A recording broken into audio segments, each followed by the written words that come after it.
First of all, you need to figure out why this is not U substitution. We just mentioned in the previous cases, then it was like a square over here. Then 19t squared, if it's U, it gives you t multiplied by some constant, right? So why it's not U substitution? Because there's no square. If there's no square, then sine is a function by itself, 7t is a function by itself, and they have no connection. One is not derivative of another one. So IBP is undoing product rule. There was a product of two functions, and now we're undoing that. You need to choose what to be U, so everything else be dv. Let's review the amazing property of Li A10. When I was learning integration by parts, nobody explained this, and I was wasting so much time guessing what to do with U. You guys are lucky to have it. It saves lots of time. Choose U, whatever you see first in order. If you see log, that's your choice. If you see inverse, trig, inverse, that's like arcsine or cosine, do that. If you see algebra, that is x squared plus 7 or 7t. If you see trig, like sine or cosine. And the last choice will be e to the x, well, let's put exponential. exp, exponential. Exponentials are recursive, so they don't really help. That's why it's your last choice. So what do I see? I see algebra 7t, and I see sine, that's trig. So whatever comes first, that will be my choice. Again, when I was a student, I would choose and guess, and it will not work, so I choose another one. So much time wasted. And you know and never know, are you wrong or you're just making a mistake? So Li A10 is amazing. It's very helpful. Speeds up so much and also avoids frustration. Now let's review how to actually do it. So what do I choose U again? 7t, exactly, because this is algebra. U is 7t. Everything else doesn't have a choice. It becomes dv. So U substitution is a transformation, while integration by parts is not. Integration by parts, we're just calling pieces different names. That's it, and we're using a formula. And that's why we don't change limits of integration. du is 7 dt. U will be differentiated, dv will be integrated. dv is sine 19t. Wow, dt. Wow, to integrate that, you need to use U substitution, and that's why shortcuts are good. But in general, this is U substitution over here. The shortcut says, integrate sine the way you know it. Somehow we keep integrating sine all the time. That is minus cosine 19t. And don't forget to divide by the leading coefficient. And you don't put plus c, it cancels out at the very end, so we don't care. And also it's definite integral, so. This is the most important part. Do you have questions on this one? Remember we did it? Again, you have to do it many times to be confident. The formula mnemonic way is visual. Like visual from this table is cross product minus integral of the bottom product. You see, I don't change a and b because integration by parts is not a transformation. That's why we don't touch 0 and pi. So if either you see it as cross product and bottom product, or you know the formula, u times v, that's the cross product, minus integral of v du, that's the formula. And the original integral is we just call names, u dv. That is the formula for integration by parts, which you don't have to know. Integration by parts is a technique, so you don't need to know the formula or the proof. You need to know how to do it. Same with your substitution. Equal sign 7t is multiplied by minus cosine 19t all over 19. That's the cross product. Minus is part of the formula minus. See derivation if you want to know why. Integral of the bottom product, which is, you see this minus cosine part repeats twice. It's always like that. V repeats twice in the formula. Times 7 dt. Does it make sense how I did the formula? Let's review. So I hope, but this is a good moment to ask questions.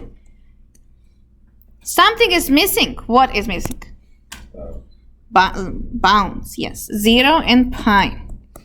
And bar 0 and pi. Integration by parts. takes a hard integral and breaks it into parts. That's where the name came from. Hopefully, the first part is done, it's finished, it's integrated. And the second part is hopefully an easier integral. Hopefully it is. We're gonna simplify and see. So what I'm going to do, I'm not gonna plug numbers for the first part, but you can actually. I will integrate everything first and then plug everywhere, pi and 0. So it's gonna be minus 7t cosine 19t over 19. I just rearranged numbers, you don't have to. Bar 0 and pi. Minus minus gives you plus. 7 over 19, kick them out. I always do that. Again, you don't have to, but it's just convenient. Now I end up to have integral of minus cosine. What is integral of cosine? It's sine, because derivative of sine is plus cosine. But it was minus in front of it, but minus and minus gave you plus. So it is actually plus cosine. Integral of plus cosine is plus sine. Plus sine 19t, and again divided by 19. We're doing u substitution one more time. Bar from 0 to pi. Does it make sense? We did u substitution twice, in this integral and in this integral. The first integral inside of the box, and the second integral is the end of integration by parts. So we have 19 squared in the denominator, 19 and 19. Now I'm gonna plug pi everywhere and 0 everywhere. Convenient. Not everyone like to do it, but if you do, just do it. Negative 7 pi 19 cosine 19 pi. What is cosine of pi? Minus 1, right? So 19 pi also probably is minus 1. We can check. 7 over 19 squared. But what is sine of pi? That whole thing is 0. That is the first piece. I plugged pi everywhere. Pi minus. Now we're plugging a 0 everywhere. Cosine of 0 is not 0, for you to know. Cosine is 0 is 1. And then I have t over here. So the whole first piece is 0 because of the t. But then I have plus, and sine of 0 is 0. So the first part was the answer. So basically this is the answer, as I understand. I think that's correct. Oh yeah, we have answers actually. Number 10 has the answer, and it is 7 pi over 19. I was right. Cosine of 19 pi is minus 1. Minus 1. The answer is minus minus gives you plus 7 pi over 19. Smiley face. Does that make sense?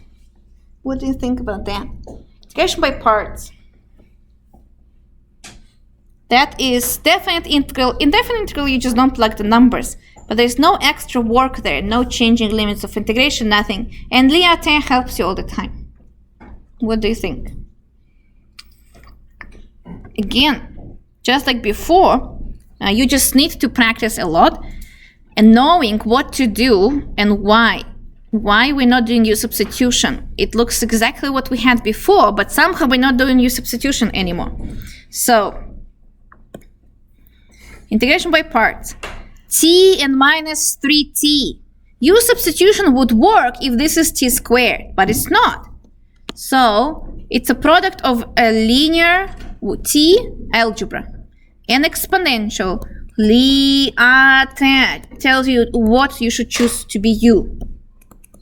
What do you see first? Algebra, which is t, exactly. And then dv is a leftover, e to the minus 3t dt. When you integrate dv, that's u substitution there. Copy, divide by minus 3. Do you know what I mean? du is 1 dt, but v is the integral of e to the minus 3t. Perform your substitution. My shortcut tells you copy, divide by the leading coefficient, like so. Cross product minus bottom product, and you're done. Square root of t and log, what do you choose to be u there? Square root of t is algebra. Li'ate. What do you see first? Log. If you see log, that's a blessing. You choose that to be U, and it usually works very well. The other reason we don't choose dv to be log, because to integrate log, you need to do integration by parts. Integrating log is hard, so that's why we never choose dv to be log. That's why U to be log is a good choice. Yes? Can you show an example of inverse as U? I don't understand what Inverse, which one? Oh, that one? Yeah. Yeah. Inverse, this one is arcsine. The example can be like arcsine x, it's a question, multiplied by e to the x probably. So integrate that. Let me choose this to be U and this to be dv. Then what is derivative of arcsine? 1 over 1 minus x squared, I think, right? And then e to the x is multiplied, blah, blah, blah. And then you struggle from there. Might not work. So it's inverse to come. Yeah, inverse, yeah, arcsine or cosine and so on. Good question, thank you. This one we did, sine was trig, but algebra goes first, so we chose 7t. E, yeah, that's not gonna choose e to be U. Cosine is U. This is a recursive integral. Nobody puts recursive integrals on the test, too time consuming. And log. Log by itself needs integration by parts to be integrated. But I don't see a product. Do you know where the product is? Log multiplied by what? By 1. So ln will be U, and you need to perform your substitution, either right away or later. And then 1 will be your dv. See, we already covered integration by parts, and this is classical applications. Just blah, blah, blah, we give you a function, put integration by parts there, ask you to integrate it. Classic. This was on exam 1, I remember this problem. I just chose instead of 2 to be 3 or 5. That was version A, version B, and so on. Questions about this before we move on to this amazing favorite chapter of trig substitutions?